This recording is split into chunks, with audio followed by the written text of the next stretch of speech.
Hey guys, it's Lisa and welcome to my channel. Today we're going to make over a few items and we're going to start with this basket. I like the look of it now. I actually was the one who painted it this color, but I saw another one on Pinterest and decided that I wanted to make this like that one. And generally I'll see something on Pinterest and I'll think, well, I could do that, but I would rather do this to it, and then I kind of add my own thing. But on this one, I loved the one that I saw. So I'm going to make it almost identical. I'll only add one thing to it. So one thing that I'm going to do is take these little leather pieces off the front and off the top, the lid rather, and that's one thing that I'm going to change. I'm going to add something else there when I get finished, but I'm going to give this 2 coats of the color Buttercream, and that's Dixie Belle color. But I'll give this 2 coats of the color Buttercream, and then once that dries, then I'll take my orbital sander and give it a light distressing. And then after I give this a light distressing, then I'll finish it off with a top coat. And I'm just going to use a Dixie Belle top coat with a matte finish. And then after I finish that, then I do some striping on just the lid. And I'm using the color Sandbar here and just did some wide stripes here. I didn't get a chance to videotape that, but I'll attach another video where I do my green sack striping, and it's the same way. You just use masking tape, and I just used wide masking tape here and use that to paint my stencils on. But once I get that done and do some more distressing on the top, because I don't want these stripes to be really precise, I wanted to give them more of a weathered look. So once I got that done, then I'm going to add one of my stamps from the set Icy Paris, and that's a redesigned set. So I just finished this lid off here with this stencil, and then once I get that finished, then I didn't bother to top coat this again. I usually don't have any problem with the stays on ink, which is what I use, so I didn't bother to top coat it, especially since this one is going home with me. But if you've never made a tassel, that's what I want to add to this. And I just cut several pieces of lace and some fabric that I tore into strips, and I just kind of guesstimate the length here, and then I'm going to take another little thin strip of fabric, and I'm going to tie a knot right in the center. Then once I get that knot tied in the center, then I'm going to pull or hold my strips of fabric where I have just some at the top here, kind of like you're doing making a little head at the top of it. And I know that's a crazy way to explain it, but so I just pull my strips out that I tied around at the top, because I'm going to use this to tie this on, and then I wrap another piece of fabric around the top, and then I pull my strips tight so that little area at the top there is more smooth.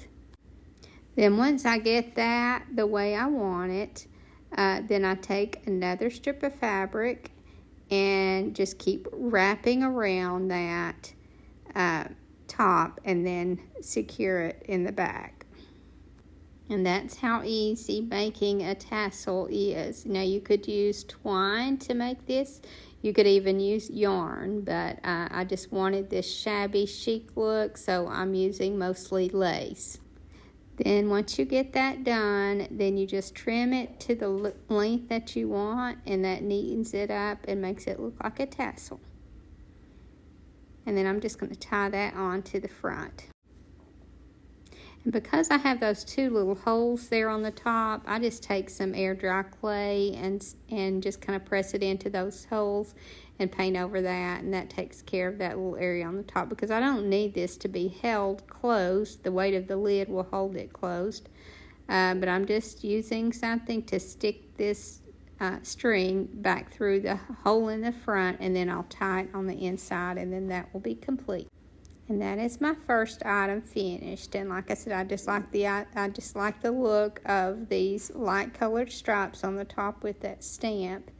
And I think I like this look a lot better. So now the next item is this little pitcher and bowl. So I like this this kind of pottery. But I'm not crazy about the rooster on the front. It's not a color that I would decorate with, and I've had it out to sell for a while and nobody seems to be interested. So I give this a good cleaning with some alcohol, and then I'm going to paint it. And the color that I'm going to be using is this color of green that I have mixed up here. And I just mixed some greens together until I got this color, so I can't tell you what color this is, but it's just something that it's just a green that I really like. I guess it's a cross between a sage green and maybe a moss green, but this was just the color that I wanted, so I just kept mixing until I got this color. So I'll give these 2 coats of this color and let them dry well. And then once I let them dry well, then I put a clear coat on these, because I'm going to be adding some white wax to these, and I didn't want it to pull any of the paint off. So I give this 2 coats of this green and then let that dry well, and add a top coat and let that dry well, and then I'm going to be adding some white wax. And then I'll just brush that white wax on, and just kind of gently brush it on, getting in any grooves that you have. There's not many on this one, but it will still change your color up somewhat, plus it will add a protective layer. And that's all that I do to this piece, and it's finished. So we'll see if this color sells any better, but I do like the look of it myself. And so now for the last item, we're going to make over this tray. And this is just a silver tray. And I'm going to give this 2 coats of the color buttercream. So I'll brush on 2 coats and then let that dry well. And then I'm going to finish this one off with a clear coat. And I have a lot of people ask me about what kind of clear coat I use.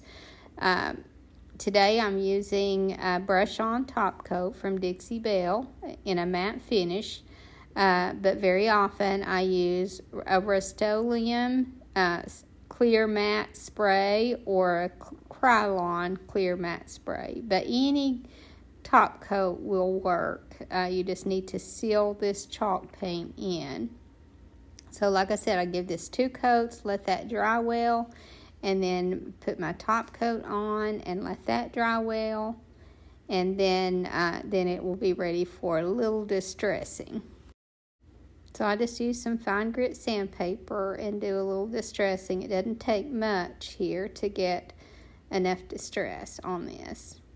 And then once I got this distressed, then I'm going to use this screen stencil here. This is a Dixie Belle stencil, and I'll try to add the name of this stencil in the description, but I may have to wait till I get back to the shop in the morning.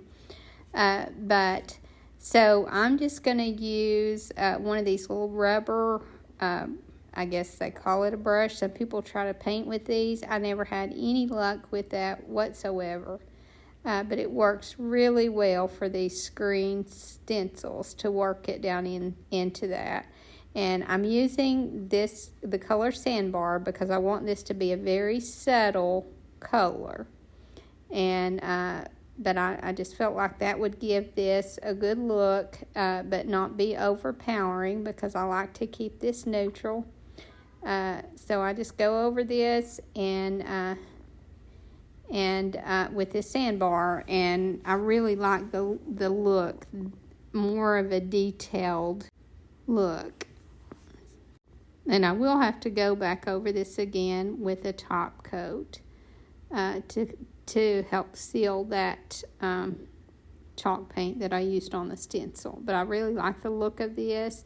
One area of the stencil kind of missed, but I didn't mind that at all, because it gave it more of a weathered look, more of an aged look rather, so I was happy with how that turned out. So now is the part of the video where you can go ahead and turn it off if you don't want to do a Christmas craft. But we're going to be doing a Christmas ornament here, and we're going to start by using this hanky. Now you could use a small napkin. You could even cut a napkin to be smaller, or you can cut a piece of fabric into a square and make it like that. But this particular handkerchief was in my mom's purse when she had her wreck. So when the police brought me her purse, this was in there. So I've been trying to decide what I want to do with this. And I thought, what better way to use it than to have it on my tree every year as an angel. So we're going to be making an angel from this handkerchief. And what's even better about these angels is my mother always loved these handkerchief angels that I make. So even more perfect to have this from her hanky. So I put just a little polyfill right in the center, and then tie a string around that to make the head. So this one had a little bit of print in the center. I would have preferred that it have no print in the center, but it still worked for the head, so I was able to keep it. I thought about putting a little bit of fabric over that, just the head part, and then tie something over it, but I thought, nah, this works fine, so I just decided to leave it like this. And so the first thing you do is tie that knot as if you were making a little ghost. And then you just kind of pull at your fabric until you get a smooth head, and then you just finish your knot. So that's going to be the base of our little angel. And like I said, I make these all the time whenever I can run across these little hankies. And I've even made them from napkins, but I much prefer them out of handkerchiefs because the handkerchief is thin and usually a lot smaller than a dinner napkin. So I just kind of situate my fabric to where I feel like it looks the best. And then I decided I wanted to add some more lace to this, or some lace to this, because I just wanted to give it more of a frilly look. So I just take this straight lace. I thought about using some gathered lace and decided that I wanted to use the straight lace because I didn't want to flare the bottom out and make it too frilly. So I just glued this right on the edge all the way around this napkin. And I didn't worry with using fabric hot glue here because this won't be washed. So I just glue this with regular hot glue all the way around. So once I get that done, then I start to work on the wings. Now to make the template for the wings, I just took some cardstock, folded it in half, and drew out one wing, and then cut it out. And then folded it, and obviously then I have two wings. I just kind of worked with that shape until I got the shape that I wanted. And now I am tracing that onto some old sheet music that's printed on both sides, and then cutting that out. And that's going to be the base for my wings, obviously. And now I've taken some sheer curtain panel here that has a little design on it, and then I am going to cut 2 more sets of wings out because I want to glue this on both the front and the back of the wings.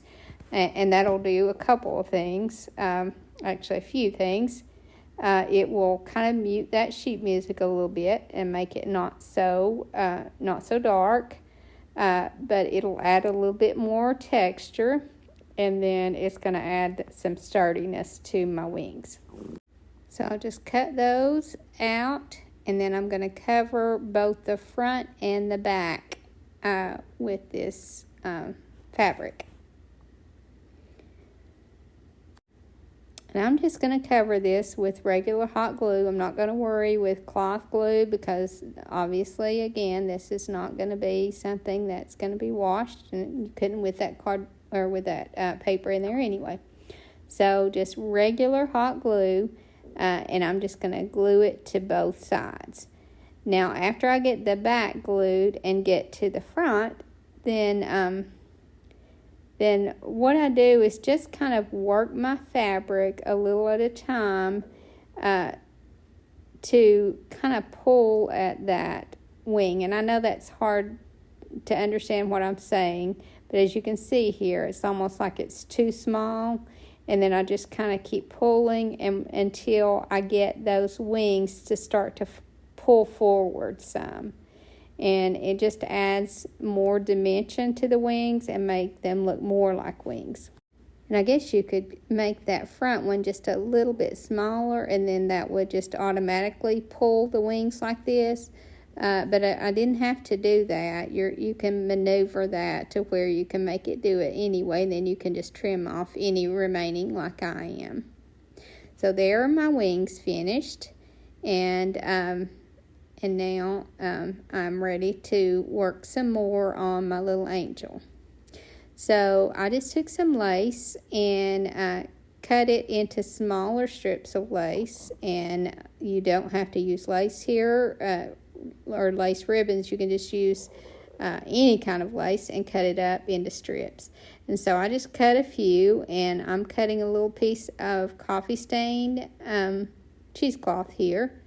And like I said, just kind of different laces to give it some more texture. And I think I put about 3 on that, and then just tie those around the neck.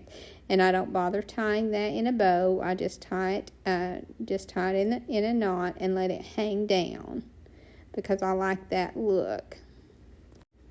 And as you can see, it doesn't take much to make this look like a little angel. And so once you stick those wings on there, it makes a cute little angel. And I sell these really well in my store. I haven't made any this year. I don't know if I'll be making any more besides this one because I haven't ran across any handkerchiefs. But I'm just kind of working with the head here until I get the look that I want. And then I decided to put a little halo on it. Now, I don't always put halos on mine, but this was a little piece of jewelry that was Mom's, and I thought it was appropriate to use it to add a halo. So I just kind of shaped, it was an earring that was in a loop, and I just kind of shaped it to the right size and glued it on. And I just really love how these turn out, and especially this one since it's Mom's. But if you've never tried to make one, then you should try because, as you can see, it's really simple. There's a few steps, but it's very simple. I hope you guys enjoyed this video, and I hope to see you in the next. Thank you so much for watching. Have a great evening, and God bless you and your family.